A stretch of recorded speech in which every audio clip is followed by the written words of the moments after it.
So now we're going to do full spoilers, the good and the bad. Well, if you've seen the other reviews, the bad, I think, is the sound. The sound was very bizarre in terms of where he put it, music as well. It is really great and strong, but I wish he was a little bit more selective in how he used it. That was probably the one annoying aspect is. And the soundtrack was great, but if it was just a little bit lower volume, it would have been perfect. But now let's get to the good stuff, which is three letters, RDJ, because this really became an RDJ movie at the end. And I think revisionist wise, when I think about it, it's Oppenheimer, Einstein, and RDJ. And I want to stress Robert Downey Jr. because it is definitely not the historical person. Nobody here is playing the historical person. They're all very dramatic. They're definitely not doing what history says they did. But, it's a film. But RDJ really took it to the next level because there's a way of playing evil where you're at least like, okay, he's evil. Maybe there's some good in him. No, there is no good in RDJ. When he went full evil, like his evil was 100%. There's nothing good. There's nothing human. He just became a complete evil robot, inhuman, brutal, just vicious.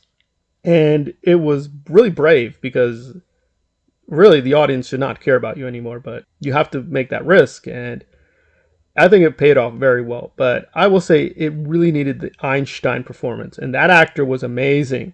Now, I actually know Einstein in the biography, so yeah, a few details were not correct, but it's fine. It's a Nolan film, and that was very, very powerful as well. And I think the merger of those minor performances with what Cillian Murphy was doing, to me, was the strongest part of the film.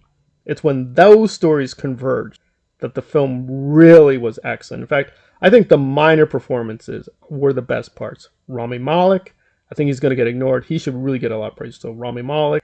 And the solo guy was excellent. Casey Affleck, too. He's very scary. But of course, people should also praise Josh Hartnett and Matt Damon. I think they were also very good. But again, in terms of the strongest parts of the film was really the minor performances. The only one minor performance I did not like was really Kenneth Branagh. I understand what he was trying to do, but I know Niels Bohr, so that felt a little weird and false. Otherwise, almost every minor performance was excellent. I'm not exaggerating. This thing had about 10 great performances. This thing was not an ensemble piece, because usually even ensembles like, well, there's going to be a weak or bad. There was no weak performances. There were just lesser performances and bigger performances. Forgotten or not praised, I think correctly, because really she's a cameo, is Emily Blunt.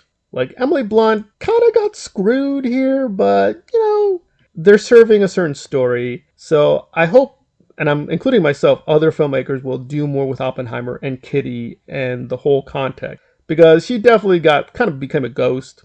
But I think she was really great when she was really great. But she was there to play her role, and I think she did an excellent job. And I want to say a final shout out to the makeup people, because they did an excellent job, because it was very seamless going up and down the ladder of the decades of these people.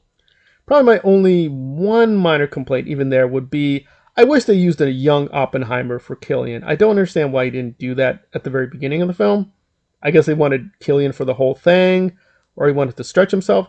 I think we could have done young Oppenheimer and then let Cillian do basically middle to older Oppenheimer for most of the film, but there were only a few issues with the script, so I can't give it a perfect score, but yeah, to me, this is like really a 9.5.